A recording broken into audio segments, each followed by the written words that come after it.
My name's Aaron. Welcome back to my channel. How are you? I'm fantastic and I'm doing really well. And today I'm reviewing Oud Silk Mood by Maison Francis Kurkdjian. This is £235 for 70ml. I'm not going to read all of it. It's just going up multicolored fabrics. So notes are violet, oud, papyrus, bergamot, gaiac wood, damasceno rose. Do we have a bottles of Oud Silk Mood? Are we engaged with a higher self? Let's get testing. So let's have a look at the atomizer. It's okay. For this amount of money, I don't know, I think it's top end. I would love sort of a bit more of an engineered. Love the cap. You know, I just love it. I mean, it kind of looks like luxury and kind of looks great. So I've just reviewed Oud Satin Mood. This Oud Silk Mood. I much more prefer this. That's the first thing. And it smells more like a traditional rose and oud. I really like this. I think it's very nice. I think it's more what I would expect from a rose oud vanilla sort of fragrance. It kind of smells like quite a lot of stuff out there. Very familiar, but very unique at the same time. It's got a beautiful green quality, which is the geraniol. It's like smokiness from the gaiac wood, darkness, richness, smoothness. The geometry is kind of smooth and round. This is a round geometry through the base. So it's kind of giving me like that sort of shape as a sort of a fragrance shape. Volume, all of his stuff has volume. He knows how to create volume within a fragrance. Volume, lift, substantial nature. I love this. So this is like a really beautiful substantial nature to it. So this has been constructed in a way to give you anchor to the skin, radiate off, and just give you this beautiful volume, lift, and like a trail, a sillage behind you. It's beautiful. It has a balsamic tea note to it. So it has a tea-like quality, dry, metallic, which is the phenol alcohol that's giving that sort of a like spike. It has a metallic, high-tech nature to it as well. And this is the thing when you're constructing rose oud fragrances that you really, if it doesn't have that high-tech metallic nature, I love metallic notes.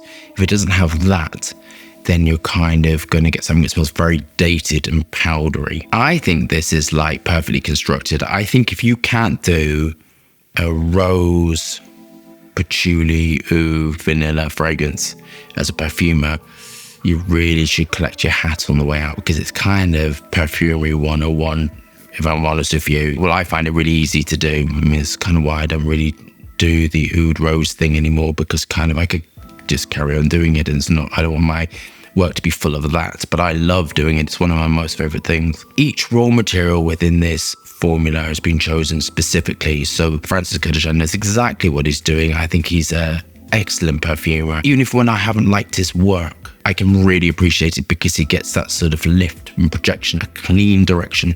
And I think sometimes when I don't like perfumery, it's because there isn't a clear direction to it, and all of his works has a really clear direction. You know you're going to get either a clean aldehydic formula. So all of his sort of 724, I think it is, all of those ones, very clean aldehydic. You just know there's a very clear direction. I don't like that amount of aldehydes. It's kind of why it's not for me. With his oud rose formulas, you know, it's a very clear direction to it and it feels complete, even if you don't like it. This to me smells like jammy, clean rose. The price is insane, if I'm honest with you, 235.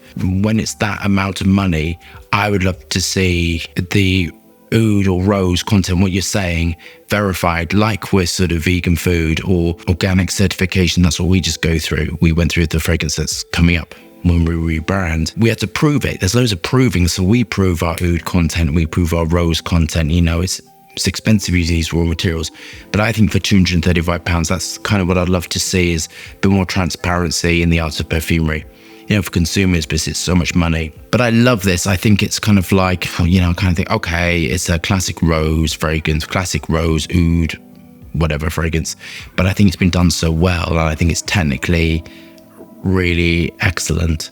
On to my final thoughts. I'm going to be honest, I think it is what it is.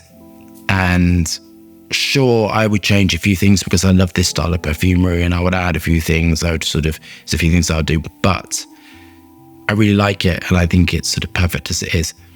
My criticisms are that it's kind of out there with the price, but it is a luxury house. But I mean, it is a little bit out there with the price. Again, I'd like to see if there was transparency. It's like if the perfumery industry was like food industry or cosmetics, and you're sort of saying that you need this raw material and you've got to prove it, you know, like everything else. Do you know what I mean? It's kind of, that's how I feel, you know, for this amount of money, but it is what it is, you know, and at this point, you know, whatever. I love it. I love the lift, elevation, cleanness, sweetness, roundness to the formula. I love the formula.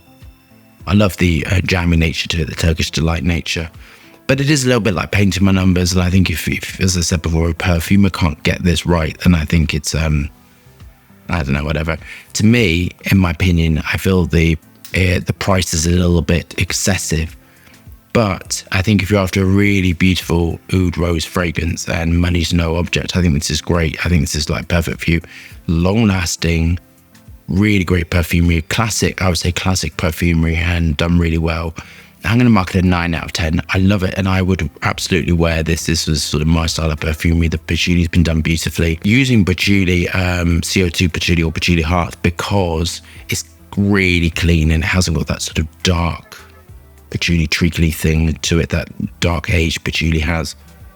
Very nice. I think 9 out of 10 is really great. So love that review. Thumbs up and subscribe for more fascinating, interesting content. Lots of moving hands and lots of fragrance views. Hope you're staying safe and well. See you soon.